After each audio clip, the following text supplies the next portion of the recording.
everybody. I'm Natasha Kirchuk, and thanks for joining us for ILTV's weekly program, One-on-One with Alan Dershowitz.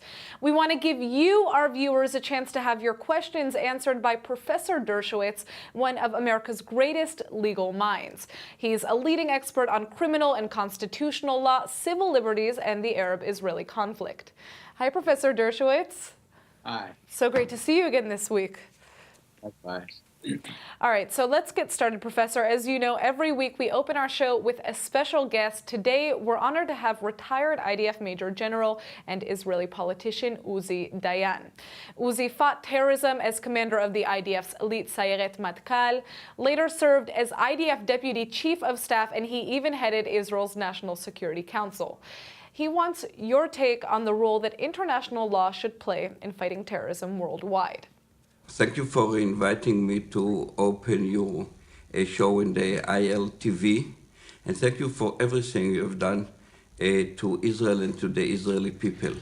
I know because being the National Security Advisor some years ago, we discussed thoroughly your position, your good advice about how to build a security defense which is now working and save a lot of life.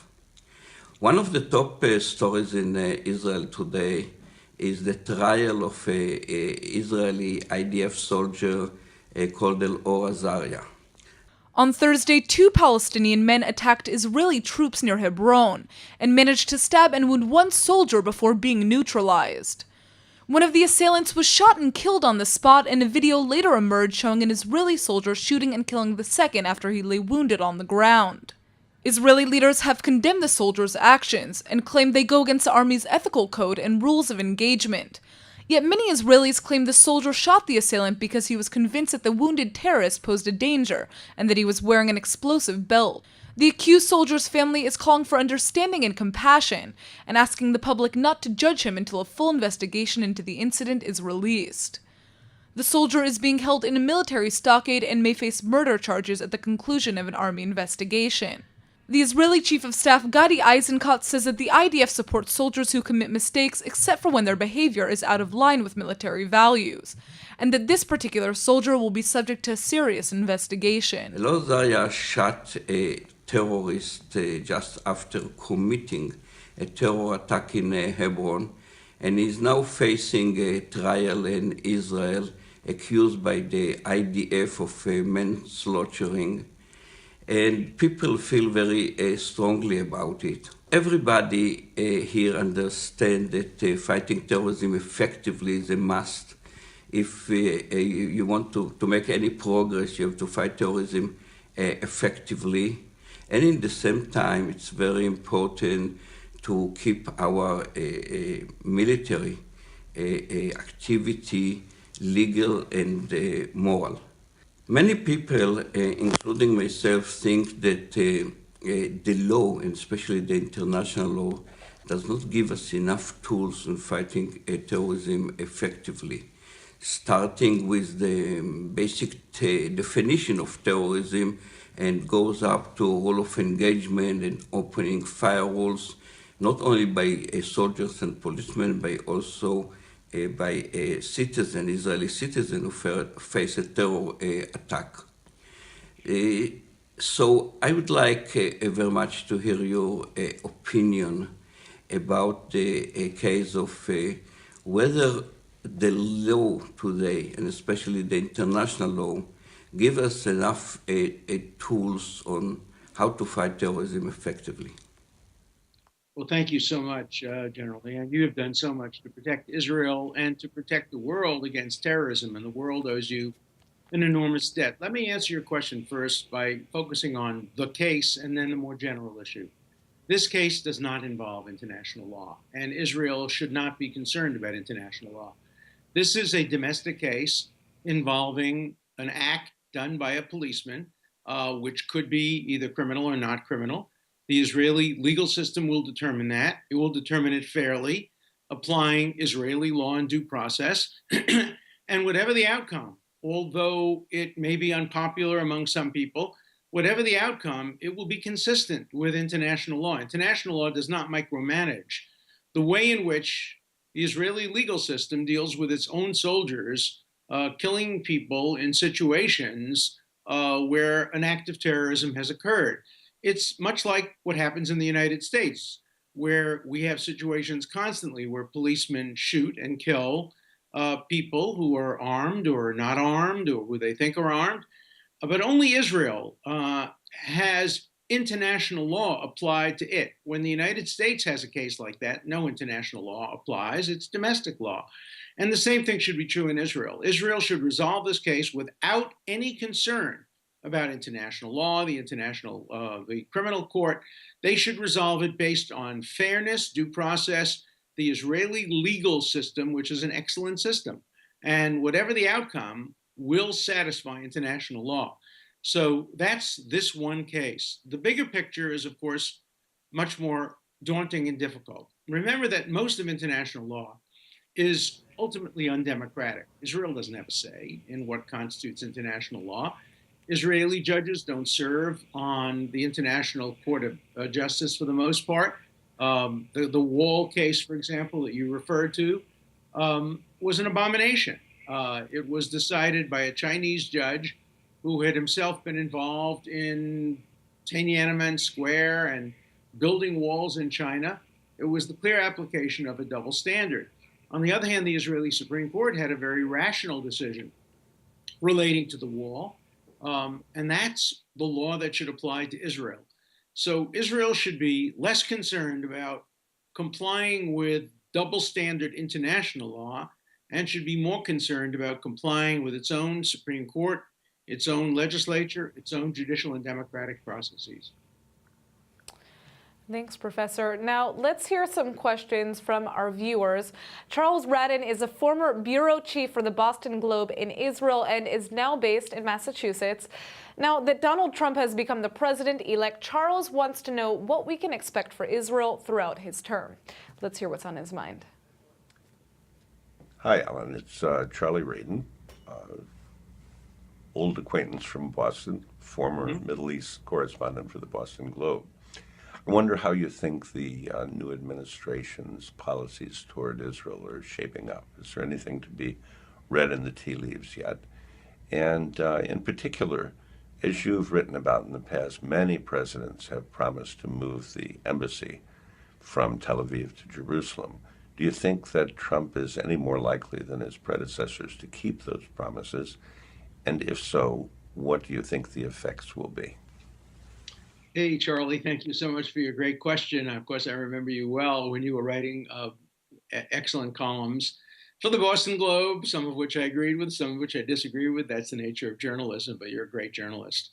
Nobody can predict what a Trump administration will be like for Israel. That's one of the reasons I voted for Hillary Clinton, because I think you could have predicted what a Clinton administration would look like. Trump is the ultimate in unpredictability. Nobody could predict how he would do in the primaries. Nobody could predict how he would do in the election. I actually predicted it fairly accurately in my book, Electile Dysfunction, but nobody can predict what a Trump administration will look like.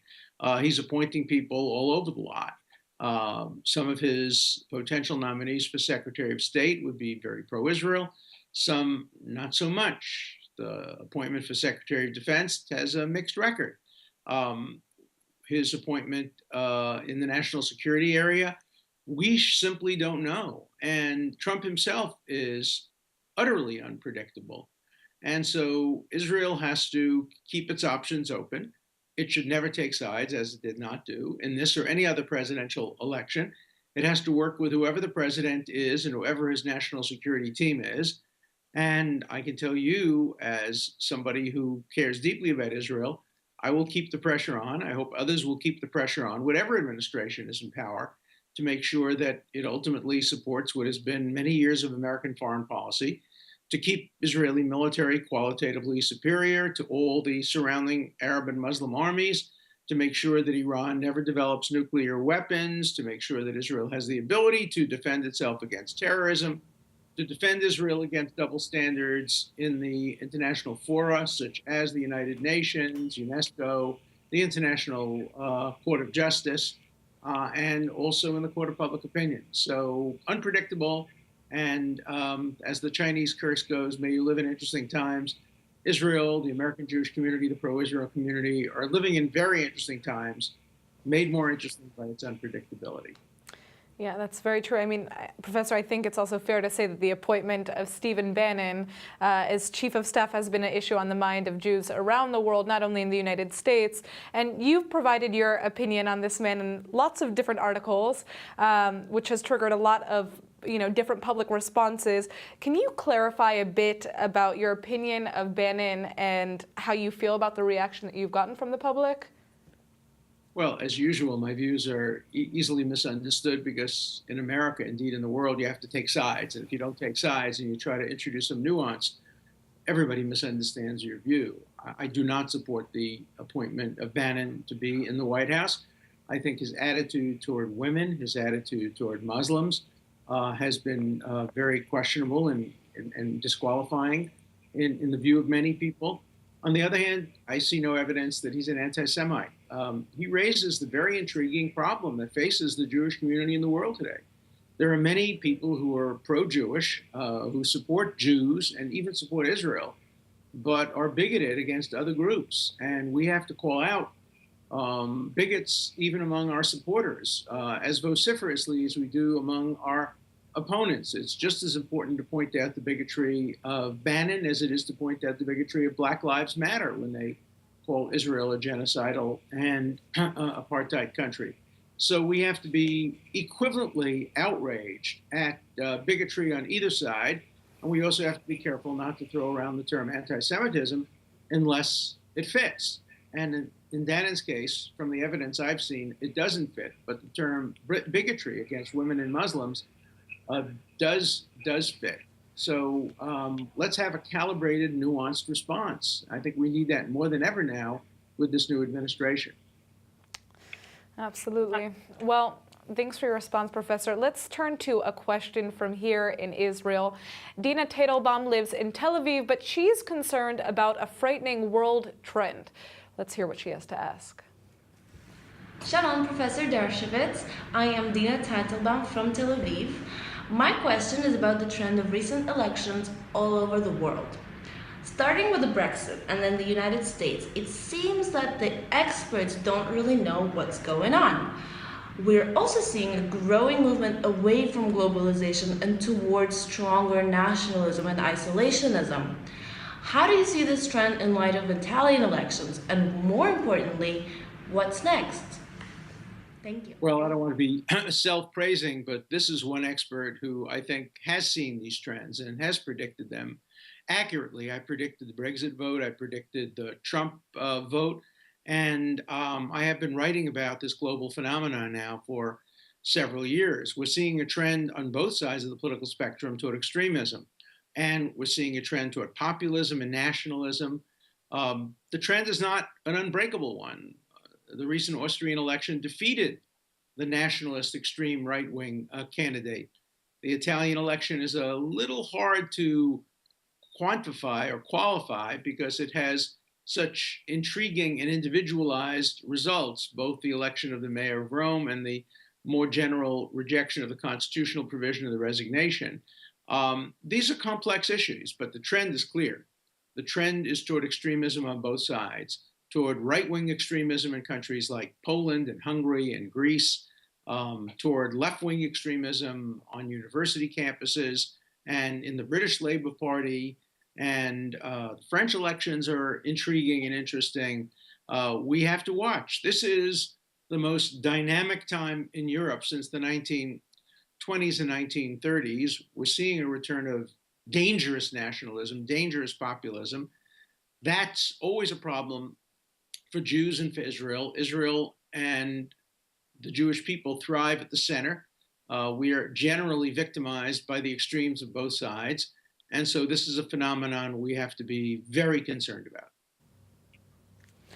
I think many of us are over here. Now, to bring our viewers' questions to a close, our final question comes from a place you yourself visited when you toured the border between Israel and Gaza, Kibbutz Sa'ad.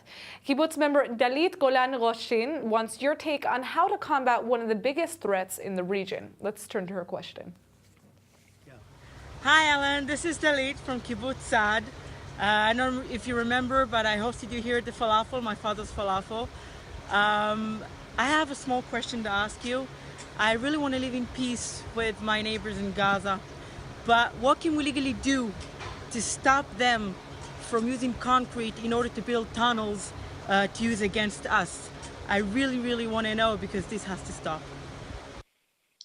Dalit, first of all, I will never forget your falafel. I remember that you and your family were providing falafel to the soldiers, which is, I'm sure, why Israel did so well in its war against terrorism. Your falafel is unbeatable, and you've already made me start drooling by thinking about how wonderful it was. Of course, the question is a very difficult one. You can't deny concrete to people who want to build schools or want to build hospitals.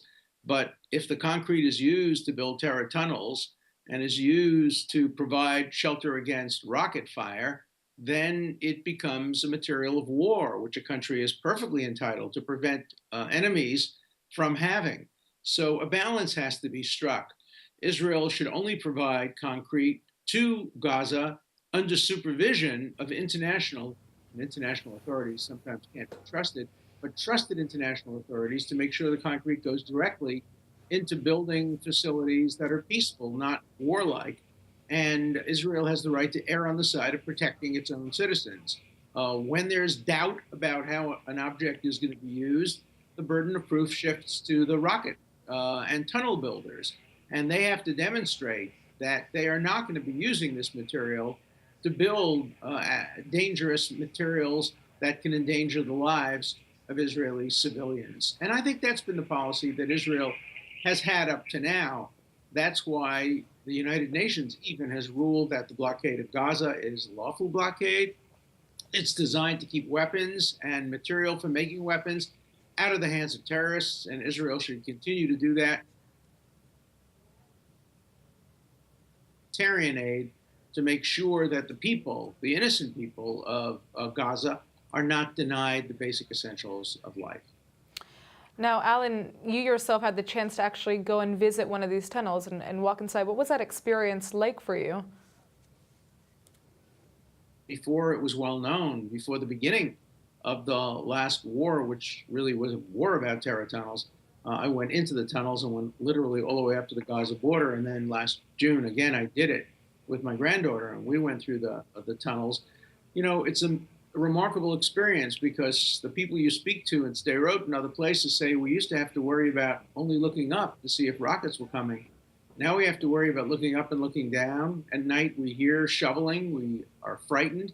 The tunnel that I went into was just 50 meters away from a kindergarten in which 55 children could have been captured, kidnapped, killed if the terrorists had managed to use that tunnel and get out and take over the kindergarten.